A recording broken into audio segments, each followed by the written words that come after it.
Welcome to the Postcard Inspirations Podcast. Vesey Walker was the director of the Disneyland Band for 15 years. In what was supposed to be a 2-week engagement at the opening of the park, Vesey created a band so well received by visitors that it is still there to this day, just with a different leader. Here is Vesey and the band's incredible story.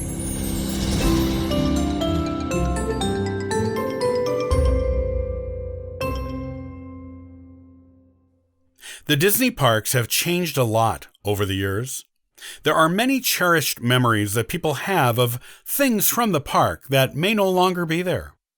These things remain an important part of Disney park history, though. One of these long-ago things that is recalled by many with fondness from the early days of Disneyland in California is the Disneyland Band. At the time it was founded, it was one of the most unique musical groups in the world. At the time it was created, the Disneyland Band was one of the only bands in the country that was employed as a permanent year-round band. It was a 16-player band that played such music as Dixieland, marches, pop music, novelty tunes, and even took requests. The band could play almost any song.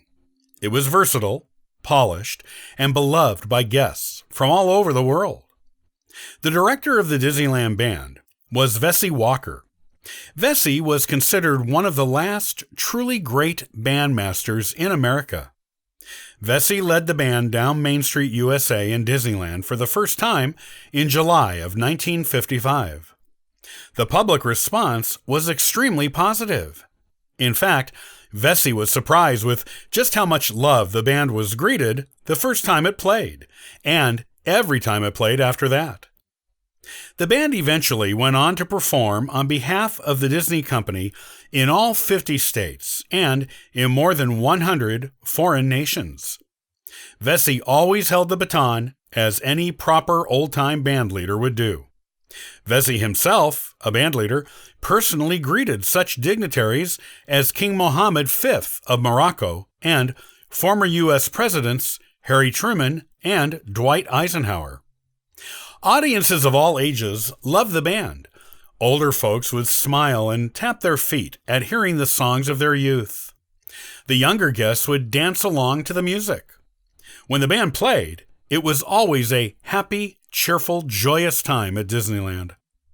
Vesey would often offer the coveted baton of the leadership to the youngest member of any given audience, and let that child take a turn at marching around Main Street, USA, and leading the band, which almost always delighted both the child and the crowd.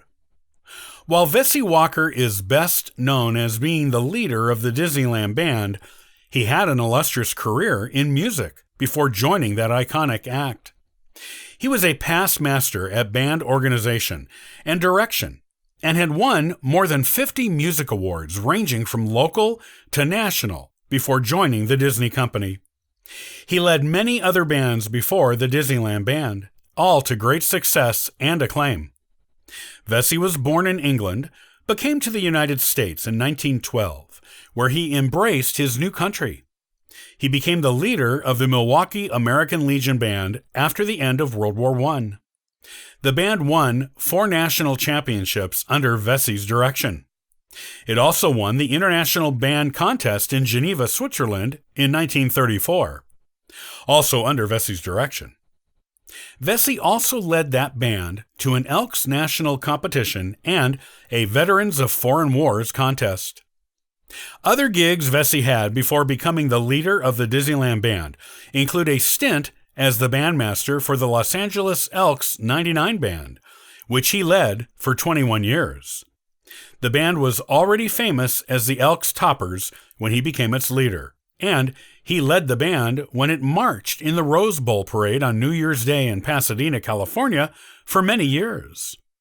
Another gig of Vesey's was teaching 2 boy bands in Los Angeles. Those bands were the Sheriff Biscayla's Band and the Inglewood Boys Band. The job offer from the Disney Company came to Vesey in 1955, when he was asked to put together a small band to play at the opening of Disneyland. The band Vesey put together was supposed to play for the first 2 weeks the park was open. However, the band was so well received by the public that it was kept in place on a permanent employment basis. There were some famous musicians who performed with the Disneyland Band and Vesey over the years. These included people like Woody Herman, Ray Anthony, Stan Kenton, Gene Krupa, Tex Beneke, and more. The musicians who played as regular parts of the band also had impressive backgrounds. As an example, the assistant conductor of the band was Jim Barnesgrove, who played with such greats as Tommy Dorsey, Jack Tiergarten, and Jan Garber before joining the Disneyland Band. A classical musician named Forrest Clark was also with the band, and he previously played with the Los Angeles Philharmonic, the Ballet Russe, and the Leopold Stokowski Band, where he was a soloist. Vesey obviously had a lot of talent working with him to enhance his own natural musical talent, making him an exceptional and memorable band leader for the Disneyland Band. Changes of personnel in the band were rare. The first 9 years they played at Disneyland, there were only 12 changes. This shows the close and friendly nature of the band and how much they enjoyed playing with each other. The manner in which the band performed together was always described as being in close harmony with one another, and that harmony seemed to come easily to the band under Vesey's direction.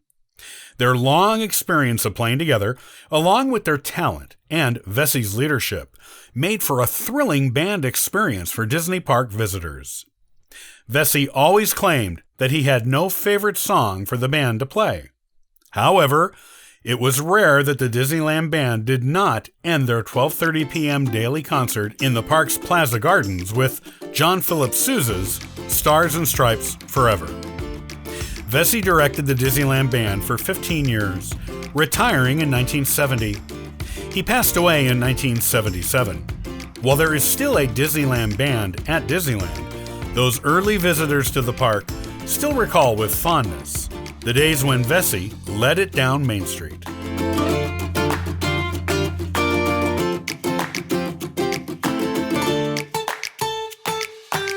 I love collecting postcards as a way to inspire my adventures and to share memories with family and friends.